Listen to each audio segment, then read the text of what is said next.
If I were to say, John, what's the best thing for somebody to practice that wants to learn how to play changes? Just practice tunes. Learn the tune.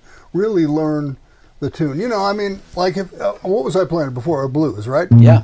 You just really learn the progression.